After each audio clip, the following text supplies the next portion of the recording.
champ magnétique d'un fil électrique.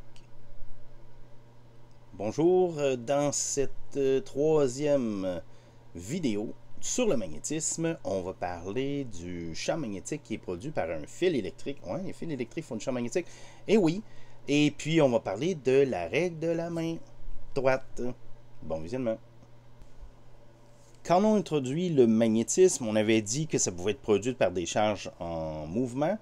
Eh bien, on va regarder ce qui se passe dans un fil électrique, parce que dans un fil électrique, il y en a des charges en mouvement s'il y a un courant électrique qui circule. Donc, ce que ça va produire des lignes de champ qui vont être perpendiculaires au fil et qui vont tourner autour du fil. Alors, regardons ça d'un peu plus près. J'ai un fil électrique, j'ai un courant qui circule, j'ai des lignes de champ ici qui sont perpendiculaires à mon fil et qui sont circulaires. Donc, ça va tourner au rond, hein, ça fait des boucles autour de mon fil. Je peux même rajouter de l'information. Je pourrais vous dire que le champ magnétique, il va être proportionnel à mon courant électrique. Donc, plus il y a de courant, plus il y a de charge qui circule, ben, plus le champ magnétique va être important. Le champ magnétique, par exemple, il va diminuer à mesure que je m'éloigne du fil, ce qui fait du sens. Donc, quand je suis proche du fil, j'ai un grand champ magnétique. Quand je m'éloigne, le champ magnétique diminue. C'est pour ça que les lignes de champ ici sont de plus en plus séparées. On peut donner ici une façon de dire l'orientation. Hein? Là, les lignes de champ le tournaient en rond comme ça, dans un sens précis. Mais comment qu'on fait pour le déterminer? Ben, on a un moyen mnémotechnique, c'est d'utiliser ce qu'on appelle la règle de la main droite.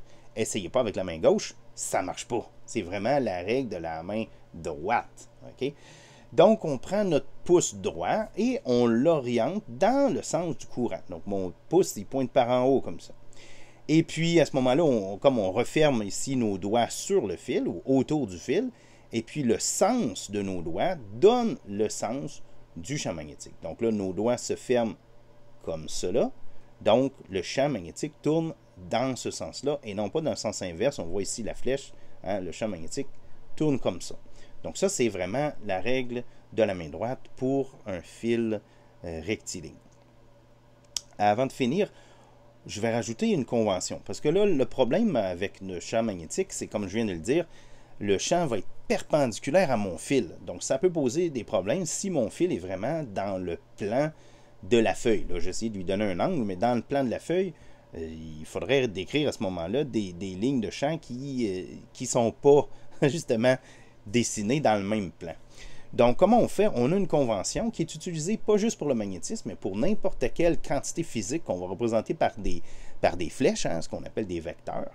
Donc, quand le champ sort de la feuille, on va représenter ça par ce symbole-là. Donc, on a un point et qui est encerclé. Donc, c'est comme si le champ, à ce moment-là, sortait de la feuille.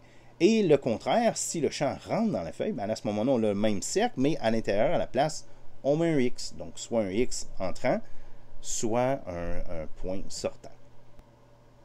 En résumé, un courant électrique produit un champ magnétique qui circule autour du fil, donc fait des boucles autour du fil. Ce champ-là est proportionnel au courant qu'il traverse et inversement proportionnel à la distance par rapport au fil.